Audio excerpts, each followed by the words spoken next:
नमस्कार दोस्तों आपका स्वागत है एक और नई वीडियो में। दोस्तों आज हम लेकर आए हैं एक और नई वीडियो जिसमें हम आपको बताएंगे गेहूं में 3 गलतियां कौन-कौन सी जिसे नहीं करनी चाहिए। यदि किसान साथियों आप इन 3 गलतियों को नहीं करते हैं तो आपके जो गेहूं की जो फसल है उसका परिणाम आपको बहुत अच्छा देखने को मिलेगा। जिससे कि आपकी जो पैदावार होगी लगभग आपको 20 से लेकर 25% आपकी पैदावार बढ़ सकती है। जिससे कि आपको इन 3 गलतियों को कभी नहीं करनी चाहिए। 90% किसान साथी तो क्या करते हैं, इन 3 ही गलतियों को कर बैठते हैं। तो किसान साथियों हम आपको बताएंगे विस्तार से कि आपको इन 3 गलतियों को नहीं करना चाहिए कभी भी, जिससे कि आपकी पैदावार घट सके। तो किसान साथियों सबसे पहले हम बात करेंगे इन 3 गलतियों को कौन-कौन सी गलतियाँ हैं। गेहूँ की फसल में बालें निकलती होती है तो उस समय आपको सबसे पहले ये ध्यान देना है, जो हमारी गेहूँ की फसल है तो उसमें एक सबसे पहले क्या ध्यान देखने की बात है किसान साथियों, जब हमारी गेहूँ की फसल कहीं-कहीं निकलनी शुरू हो रही है तो उस समय हमें ये देखना चाहिए कि उसमें कोई रोग तो नहीं है।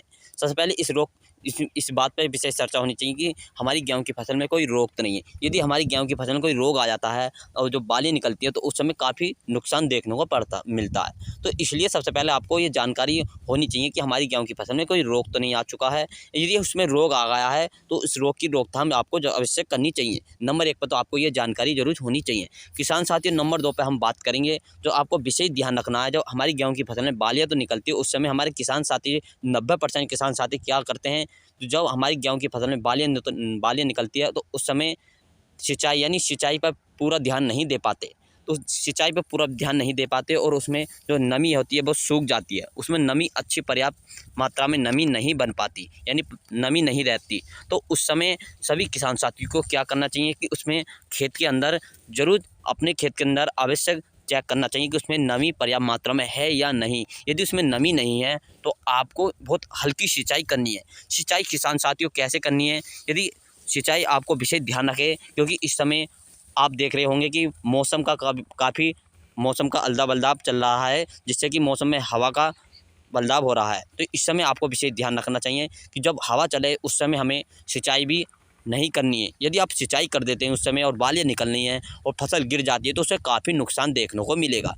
इसलिए आपको ये भी विशेष ध्यान रखना चाहिए कि बालें तो निकलनी हैं, उस समय नमी का विशेष ध्यान रखना है। नमी के साथ-साथ हमें जब नमी नहीं है, फसल हमारी यानी खेत हमारा सूखा है, तो उस समय सबसे पहले हमें मौसम पर भी ध्यान देना है। यदि बरसात का मौसम हो रहा है तो कुछ यानी 1 आध दिन बाद सिंचाई करनी चाहिए। यदि बरसात का मौसम नहीं है और हवा चल रही है तो आप हमेशा शाम के समय में ही सिंचाई करनी चाहिए। यदि आप शाम के समय में सिंचाई करेंगे तो उससे हमारी फसल गिरेगी नहीं। आपको विशेष ये 2 जानकारी आवश्यक होनी चाहिए। तो किसान साथियों, और आपको देखा गया होगा कि अधिकतर अब झंडा रोग की बीमारी चल रही है गेहूँ की फसल में, देखा गया है बहुत सी जगह ये देखा गया है। तो इस समय आपको भी विशेष ध्यान देखना चाहिए कि झंडा पत्ती रोग तो नहीं लग गया है। इसकी रोकथाम के लिए आपको जब आपकी फसल में झंडा रोग पत्ती रोग का ये रोग चल रहा है, यदि आपकी फसल में है तो आपको सबसे पहले आपको क्या करना है, 500 ग्राम मैग्नीशियम सल्फेट लेनी है।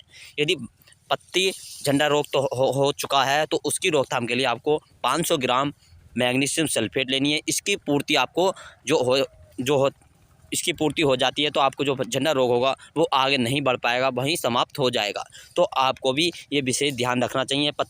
पत्ती झंडा रोग तो नहीं है अपनी गेहूँ की फसल में, जिससे कि जो पत्तियों पे देखा जाता है, लेकिन किसान साथियों इस खेत में कतई भी नहीं है। तो किसान साथियों आपको ये भी विशेष ध्यान रखना है। यदि किसान साथियों जब बालें निकल रही होती हैं तो उस समय एक जानकारी और होनी चाहिए। तो हमारी गेहूँ की फसल के लिए उस समय हमारी गेहूँ की फसल के लिए कुछ पोषक तत्व की आवश्यकता होती है। तो इस समय भी हमारी गेहूँ की फसल के लिए कुछ पोषक तत्व की आवश्यकता है, तो उस समय भी हमारी गेहूँ की फसल के लिए इन पोषक तत्व को आवश्यक लगाना चाहिए जब बालें निकलना शुरू हो चुकी हैं और बालें निकलनी हैं, तो या बालें निकल आई हैं तो भी लगा सकते हैं किसान साथियों इस पोषक तत्व के, जिससे आपको जो एक ही खाद से 2 पोषक तत्व आपको पर्याप्त मात्रा में मिल जाएंगे। तो आपको लेना है किसान साथियों फास्फोरस और पोटाश, जो आपको पर्याप्त मात्रा में मिल जाएंगे। तो इसको आपको लेना है किसान साथियों NPK 0-52-34, NPK 0-52-34 में दोनों पोषक तत्व पाए जाते हैं। जैसे किसान साथियों आप देख सकते हैं इसमें पाया जाता है फास्फोरस 52% और पोटाश 34%। इसमें दोनों में यानी फास्फोरस और पोटाश दोनों पाए जाते हैं NPK 0-52-34 में। तो इसलिए आपको ये भी ध्यान चाहिए जब बालें निकलनी है तो उस समय आपको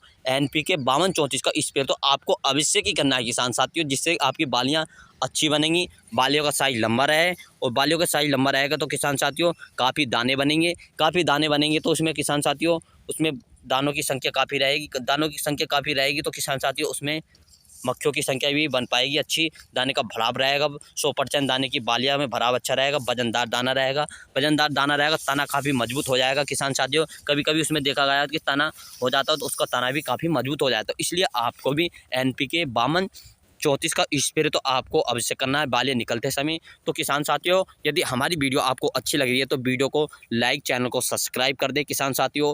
और किसान साथियों कमेंट करके हमें ज़रूर बताएं कि आप कहां से बिलोंग करते हैं। और किसान साथियों आपको जो भी फसल की वीडियो चाहिए हमें वीडियो, और हमारे जो डिस्क्रिप्शन में हमने आपको दे रखा कि आप हमें इंस्टाग्राम पर भी फॉलो कर सकते हैं, फेसबुक पेज पर भी फॉलो कर सकते हैं किसान साथियों। तो किसान साथियों आप सभी का आपको बहुत बहुत स्वागत है हमारे चैनल से जुड़ने के लिए। और किसान साथियों यदि हमारी ये जानकारी हमने आपको साझा कर दी है ये जानकारी, तो किसान साथियों आपको ये आवश्यक लगानी चाहिए। झंडा रोग की भी देखभाल करनी चाहिए अपनी गेहूं की फसल में, और साथ साथ उसमें यानी कि बाले निकलते समय NPK 52-34 का स्प्रे अवश्य करें। जय हिंद, जय किसान।